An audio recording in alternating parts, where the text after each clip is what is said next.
দেই তাহলে অকৃতজ্ঞতা হয়। কথা ঠিক আছে কিনা? কারণ ওনাদের উসিলে আমরা কালেমা পাইছি, ওনাদের উসিলে কি পাইছি? কালেমা পাইছি। তো ফতেহ আলী রসুলের রহমতুল্লাহর মাজার জিয়ারত করার পাশেই আরেকটা মাজার আছে, তিনি হুজুর গাউসে পাকের নাতি, একসাথে কর না মারহাবা, ওইখানে ওনার আওলাদের মাজার আছে। শত শত বছর আগে ওনারা ওইখানে কালেমার দাওয়াত দিতে আসছে। আপনি বুঝেন এবার ইসলাম কারা কিভাবে ছড়াইছে নাকি।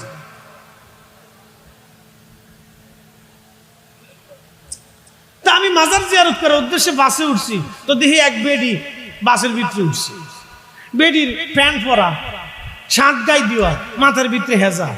তা আমি ঘটনা চিন্তা করছি, আমি তো জীবনে এটা কোনোদিন দেখছি না, প্রথম। তা আমি কই ব্যাপার কি, বেডি হেজাব পরা, আবার প্যান্টু পরা, শার্টু গায়ে দেওয়া, এটা কেমন হইলো? আমি চিন্তা করতেছি এটা কেমন মুসলমান যে প্যান্ট পরছে, শার্ট গায়ে দিছে, ও বেডির আবার মাথায় হেজাব বাঁধার দরকার। মানে সিস্টেমটা এরকম, খুব নেকি। একজনের শুনছে ভাইরে পাগড়ি মাথায় দিও 70 গুণ সওয়াব। কত গুণ সওয়াব? পাগড়ি মাথায় দিলে 70 গুণ সওয়াব। এই সওয়াবের আশা এই বেটা কি করছে, লুঙ্গিরে টাইম দিয়ে খুলে মাথার ভিতরে পাগড়ি বেঁধে লাইছে। তো লুঙ্গি খুলে মাথায় পাগড়ি বাঁধলে যেরকম নেকি, প্যান্ট শার্ট গায়ে দিয়া বেডিরে হেজাব বাঁধলে ওইরকম নাকি। কথা কল না কেন? আমি হাসি, আরে খোদা, হেজাব কোন দিকে চলে গেছে? মালয়েশিয়া বছর যায় দিই ওই সিস্টেমের হেজাব। আমি হাসি, আরে খোদা, কোন দেশে কোন সিস্টেম চলে এসেছে, সর্বনাশ। মহিলারা প্যান্টু পরে, শার্টু গায়ে দেয়, আবার হেজাবও বাঁধে। পাগলের দেশ কোথায়। এটা বাংলাদেশে আসতেছে ধীরে ধীরে ধীরে ধীরে ধীরে ধীরে ছড়াইতেছে। এগুলি হতে দেওয়া যাবে? একসাথে বলেন, হতে দেওয়া যাবে? বলি পর্দা থাকবে না। জোরে বলেন, কি থাকবে না? পর্দা থাকবে না। পর্দা ধ্বংস হয়ে যাবে, পর্দা শেষ।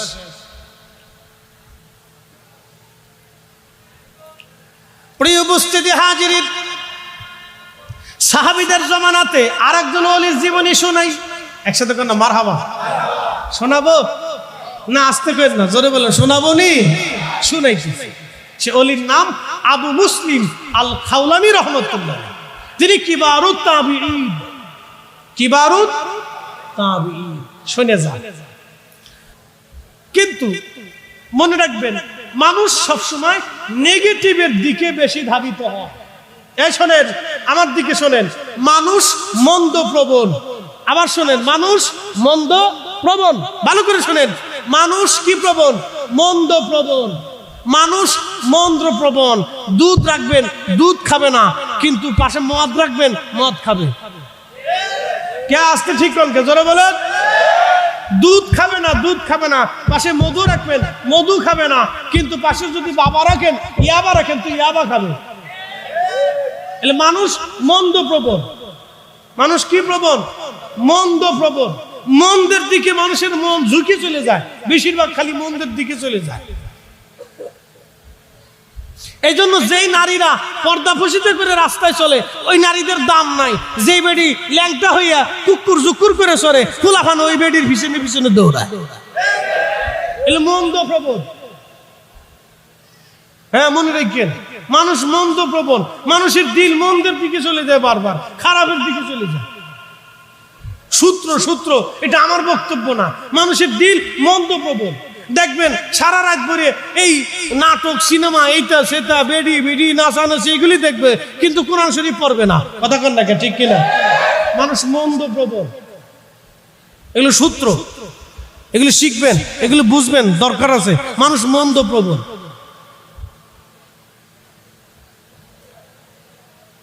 প্রিয় উপস্থিতি, মনোযোগ দিবেন।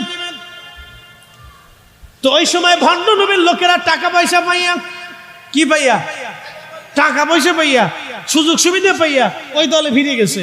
যেমন আমাদের বাংলাদেশে নির্বাচন আসলে সারাদিন 3 মাস পর্যন্ত নির্বাচনে চিল্লিতেছে, মার্কা আসেনি রে, কহা আছে, কোন সে মার্কা? বদনা বদনা বদনা। 3 মাস পর্যন্ত বদনার পিছনে দৌড়াইছে। কলশালা রাত্রিবেলা আগের দিন আইসে 5000 টাকা মারি দিয়ে কয়, সাবধান, সারা মাস ধরে বদনা বদনা যাই চিল্লাইছিস, আমার কলসে মারি দিস। টাকা পয়সা 5000, বিবিরে কানে কানে কয়, কোথাও দেওয়ার দরকার নাই, কালকে কলসে মেরে দেবা। সারা 3 মাস চিল্লাইছে বদনা বদনা, পরের দিন ভোট দিবার যায় 10টার সময় মেরে দিছে কলস। মানুষ বন্ধ প্রবণ, টাকা পাইছে ভুলে গেছে। এই জন্য আমাদের তকদিরের পরিবর্তন হয় না। আমরা ভালো মানুষে ভোট দেই না, ভালো মানুষে চাই না।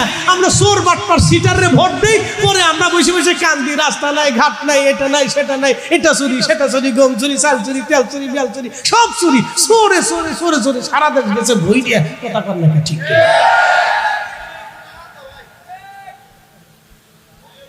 মন্দ প্রবণ, একসাথে বলেন কি প্রবণ? মানুষ মন্দ প্রবণ। তো মুসাইলামা ওই ভণ্ড নবীর পক্ষে বহু লোক চলে গেল। কিছু মুসলমানরা কালেমা পড়ছিল নতুন নতুন, তারাও চলে গেল। আবু মুসলিম আল খাওলামি চিন্তায় পড়ে গেলেন, হাই হাই, আমার সৈন্যবাহিনী নাই, হযরত আবু বকর সৈন্য পাঠাইতে পারতেছে না, আমি এখন কি করব? তিনি হাল ছাড়েন নাই, তিনি দাওয়াত দিতেই লাগবেন। একা প্রতিরোধ করে তুললেন। একসাথে বলবেন আল্লাহু আকবার। একা, জোরে বলেন কি? একা। তিনি তো সাহাবী না, তিনি তাবী। তিনি কি তাবী? সাহাবী না, তাবী। হযরত আবু বকর রাদিয়াল্লাহু আনহু ছাত্র।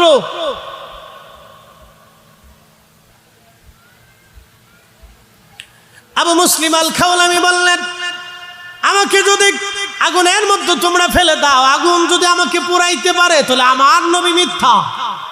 একসাথে বলবেন আল্লাহু আকবার। এরকম চ্যালেঞ্জ আমরা দিতে পারবো? আমরা পারতাম না। বলে কারণ কি? আমাদের ওই বিদ্যা নাই, ওই বিদ্যা নাই, ওই বিদ্যা আমাদের নাই। নদীর ভিতরে গেলে কর্ণফুলির ভিতরে নৌকা নিয়ে, ডিঙ্গি নৌকা নিয়ে যদি পার হইতে যান, আর ঝড় যদি তুফান উঠে আসে, তাহলে বুঝবেন যে কলিজার ভিতরে কেমনে পানি থাকে। আমি পদ্মা নদীতে একবার পড়ছিলাম এরকম। আই আই বেডি শিক্ষার পরে, বেড়া শিক্ষার পরে, পুরুষে পারে, বাচ্চারা পারে, সবাই শিক্ষার পরে। আল্লাহ বাঁচাও, আল্লাহ বাঁচাও। কলিজা টলিজা সব গেল শুকাইয়া। পদ্মা নদীর স্রোত খুব মারাত্মক স্রোত। তখন পদ্মা সেতু হয়েছিল না। ওই রাস্তা দিয়ে কত গেছি আসছি, কত মানুষ ডুবে মরছে তার হিসাব নাই। আহা, ওই পদ্মা নদীর মাঝখানে গেলে তখন কলিজার ভিতরে আর পানি থাকতো না। এত কঠিন অবস্থা। বর্ষার দিনে তো খুব ভয়াবহ ছিল। তা আল্লাহ বাঁচাও, আল্লাহ বাঁচাও, শিক্ষার দুঃখের পারা শুনি। তা আবু মুসলিম আল খাওলামি রাহমাতুল্লাহ আলাইহি ভণ্ড নবীর লোকেরা হাত পা বেঁধে রাখছে, আগুন জ্বালাইছে, বিরাট আগুন জ্বালাইছে। আগুন জ্বালায়া চ্যালেঞ্জ, সালাতুন ইয়া রাসূলুল্লাহ,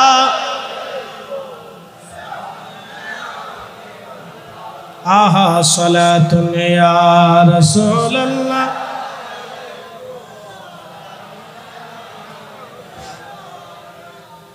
খবর লও ইয়া রাসূলুল্লাহ, খবর লও মেরে মাওলা মেরে আকা, খবর লও সালাতুন ইয়া রাসূলুল্লাহ আলাইকুম সালামুন ইয়া হাবিবাল্লাহ আলাইকুম।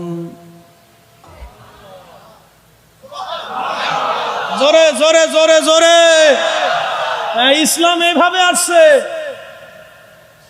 আল্লাহর ওলিদের নাম শুনলে নাক ছিটকাও নাকি? ওনাদের মাজার জিয়ারত করতে ভালো লাগে না? বেদাতের গন্ধ পাও, শিরিকের গন্ধ পাও নাকি? তোমরা যারা ওলিদের কাছে যাও না, আমরা মনে করি তোমরা অকৃতজ্ঞ। কথা বলেন ঠিক না বেঠে?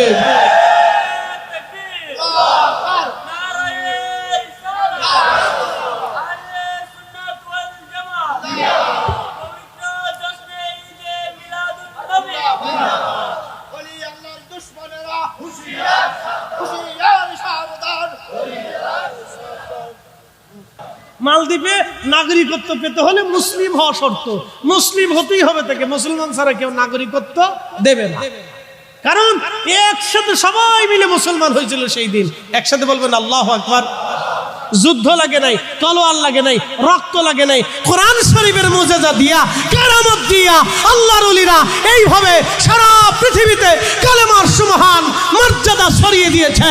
কথা বলেন ঠিক না বেঠিক? তাহলে ওলিদের, বাংলাদেশ শুধু ওলিদের না, সারা দুনিয়া ওলিদের দুনিয়া। তো তাদের জিয়ারত করবে না তো শয়তানের কবরের পাশে যাবা? নায়ক নায়কের কবরের পাশে যাবা, তোমার নেতাজি খাতাজির কবরের পাশে যাবা বেটা। আমরা আল্লাহর ওলিদের মাজারের পাশেই যাব, জিন্দেগির শেষ সময় পর্যন্ত যাব, তাদের জিয়ারত আমরা করবই। কথা বলেন ঠিক না বেটা? এবার সারা দুনিয়াতে ওলিদের সীমানা ছড়াইছে। আমি কয়টা নাম বলবো আপনাকে বলেন তো? ইরানে, উজবেকিস্তানে, কাজাখস্তানে, তুর্কমেনিস্তানে, আজারবাইজানে, আফগানিস্তানে, কোথায় বলবো বলেন তো? কোথাও কোনো জায়গা নাই। সব জায়গায় সারা পৃথিবীতে অলিরা ছড়িয়েছে ইসলাম, অলিদের ইসলাম সারা দুনিয়াতে। এই জন্য সুফি, আহলুস সুফা থেকে সুফি এসেছে, সাহাবায়ে কেরাম থেকে সুফির ক্রম বিন্যাস এসেছে, হযরতে ইমাম জয়নুল আবিদিন থেকে সুফির ক্রম বিন্যাস এসেছে। প্রিয় উপস্থিতি ভাই আমার, আমি যদি বলতে যাই তো সারা রাত শেষ হবে। কে বলছে সাহাবীদের কারামত নাই? দুইজন সাহাবীদের জমানায় দুইটা প্রসিদ্ধ কারামতের কথা শোনাইলাম আপনাদেরকে। আমি যদি ইমাম হুসাইনের কারামত বলি তো রাত চলে যাবে। ওনার সন্তান ইমাম মুহাম্মদ বাকেরের কারামত বলি তো আরো সময় চলে যাবে। ওনার সন্তান ইমাম জাফর সাদেকের কারামত বলি তো আরো সময় চলে যাবে। ওনার সন্তান ইমাম মুসা কাজেম রহিমাহুল্লাহ যুবককালে কারামতি দেখিয়েছিলেন। তাও কাকে? পৃথিবী বিখ্যাত হযরত আল্লামা ইমাম শিবলি নুমানি রহমতুল্লাহ আলাইহিকে। একসাথে বলা যাবে না মারহাবা? হ্যাঁ, উনাদেরকে কারামত দেখিয়েছে। তো আমি লিখি নেই, ইমাম আবুল ফারাজ ইবনুল জৌজি উয়ুনুল হিকায়াতে 900 বছর আগে ওনার কিতাবের মধ্যে এগুলি লিখে রাখছে। এই জন্য সুফি আহলুস সুফা, আহলুস সুফা থেকে সুফি আসছে। সুফি কারা? যারা দুনিয়া বিরাগী হয়, আল্লাহকে, আল্লাহ তার রাসূলের জন্য নিজের জীবনকে কুরবানি করে দেয়। কুল ইন্না সালাতি ওয়া নুসুকি ওয়া মাহইয়ায়া ওয়া মামাতি লিল্লাহি রাব্বিল আলামিন। এই আয়াতের উপরে পরিপূর্ণ আস্থা, পরিপূর্ণ ইয়াকিন, পরিপূর্ণ আমল আপনি যদি কাউকে খুঁজে পান তাহলে একমাত্র সুফিরা আছে। কি কথা কন না কেন? কারা আছে? সুফিরা। সুফিরা ছাড়া আর কেউ নাই। আমাদেরকে বলবেন আমরাও নাই, আমরা টাকা ছাড়া কথা বলি না। এই ঠিক আসতে কর, কেন ডরে কর, বদ্ধ করবার না, ভয় নাই, সত্য যেটা এটা বলতেছি। টাকা ছাড়া কারো কথা নাই। মাস্টার টাকা দিয়ে পড়ায়, ওই গাড়ি টাকা দিয়ে চালায়, ওই তেল টাকা দিয়ে পান, সরকার টাকা দিয়ে চলে, আমার টাকা দিয়ে সরকার চলে, সরকারের টাকা দিয়ে আমি চলি। আপনি জমি বেচেন, জমি সন্তানের জন্য রেখে যান, স্ত্রীর জন্য দিয়ে যান, বেটাদের জন্য রাখেন। মানুষ সুদ খায় সন্তানের জন্য, ঘুষ খায় সন্তানের জন্য, পরিশ্রম করে সন্তানের জন্য, গাড়ি চালান সন্তানের জন্য, বিদেশে যান টাকার জন্য, ব্যবসা করেন টাকার জন্য। সবাই দুনিয়ার জন্য করে, একমাত্র সুফিরাই আল্লাহর জন্য করে গেছে। সেটা কোন ঠিক কিনা? সুফিরা কার জন্য করছে? আল্লাহর জন্য। কুল ইন্না সালাতি ওয়া নুসুকি ওয়া মাহইয়ায়া ওয়া মামাতি লিল্লাহি রাব্বিল আলামিন। এই আয়াতের পরিপূর্ণ আমল যদি দেখতে চান তো আহলুস সুফা সুফিদের দিকে তাকান। তারা এই আয়াতের উপরে পরিপূর্ণ ঈমান ও আমল করিয়া, জিন্দেগি গঠন করিয়া, আল্লাহকে খুশি করিয়া, আল্লাহর নবীর গোলামি করিয়া তারপরে তারা কবরে গেছে। এই জন্য তাদের কবরে, তাদের মাজারে, তাদের বারগাহে, জিয়ারতে কোটি কোটি মানুষ কিয়ামত পর্যন্ত যাইতে থাকবে, বন্ধ হবে না। এটা কোন ঠিক কিনা? আপনি ফতোয়া দিলেও বন্ধ হবে না, কাজ হবে না। এটার নাম কি?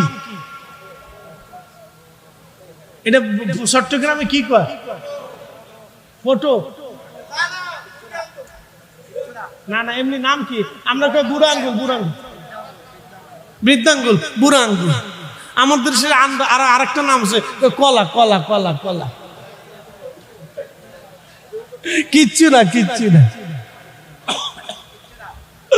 কলা, কলা। আর যদি বোবারে খালি দেখাইতে পারেন যে তো যুদ্ধ লেগে যাবে। যদি বোবারে দেখাইতে পারেন তো দেখবেন যে যুদ্ধ লেগে গেছে, বিরাট যুদ্ধ। ও ঠেকাইতে পারবেন না ওরে আপনি, ও তুফান উঠাই ফেলবে একদম, খুব চেতা চেতে। সাবধান, বোবার সামনে কিন্তু এটা লড়াইয়েন না, বিপদ আছে। তো যাই হোক, অনেক কথা আপনাদের সামনে উপস্থাপন করছি, কথার শেষ নেই। হযরত হাসান বসরি রাহমাতুল্লাহ আলাইহি কোন জামানার মুসলমান জানেননি? ওনার একটা কারামত বইলা আপনাদের কাছ থেকে বিদায় নেই। একসাথে বলবেন আল্লাহু আকবার। বলবো? কথা কর না কেন? বলবো নি? উনিও ইসলামের খেদমত করছে। উনি শুধু আলেম ছিলেন না, উনি আলেম, জাহেদ, আবেদ, সুফি সব ছিল। মারহাবা কর, সব ছিল ওনার ভিতরে। উনি কোন জমানার আলেম জানেননি? হযরত ইমাম হুসাইন রাদিয়াল্লাহু আনহু যে সময় কারবালায় শহীদ হন সেই সময় উনি কুফাতে ছিলেন, বসরাতে ছিলেন। তাহলে এবার বুঝেন উনি কোন জমানার? উনি তাবিঈ। জোরে বলেন, উনি কি? তাবিঈ। উনি সাহাবীদেরকে দেখছেন, সাহাবীদের ছাত্র। একসাথে বলবেন না মারহাবা? হাসান বসরি। ওনার কথা বলে শেষ করব। রাত 2 ঘন্টা আলোচনা চলতেছে, বাপরে বাপ, অনেকটাই। 2 ঘন্টা রানিং চলতেছে। আপনারা আইছেন কিন্তু পরে আইছেন, আগে আসেন না। ওনার একটা কথা বলে শেষ করে দিচ্ছি, ওয়াজ আমার শেষ। হাসান বসরি রাহমাতুল্লাহ আলাইহি তিনি হুজরা শরীফে আছেন। এমন সময় এক মহিলা আসছে, লেখছেন কে? আল্লামা ইমাম সাখাবী আল কাউলুল বদির মধ্যে লেখছেন এই ঘটনা। এক মহিলা এসে বলতেছে, হুজুর আমার মেয়ে সকালে মারা গেছে, জোহরের পরে জানাজা করছি, আসরের পরে আপনার কাছে আসছি, আপনি একটু বলে দেন আমার মেয়েটা জান্নাতি নাকি জাহান্নামী। হাসান বসরি রাহমাতুল্লাহ বলতেছে, মারে তোমার মেয়ে জান্নাতি নাকি জাহান্নামী আমার বলা লাগবে না, তোমার একটা আমল বাতলাই দেই, রাত্রিবেলা তুমি নিজেই দেখবা। না, জোরে জোরে জোরে জোরে জোরে, তোমার একটা আমল দিয়ে দেই। কি দিয়ে দেই? না, জোরে বলেন, কি দিয়ে দেই? আমল দিয়ে দেই, তুমি রাত্রে দেখবা, তুমি নিজেই দেখবা।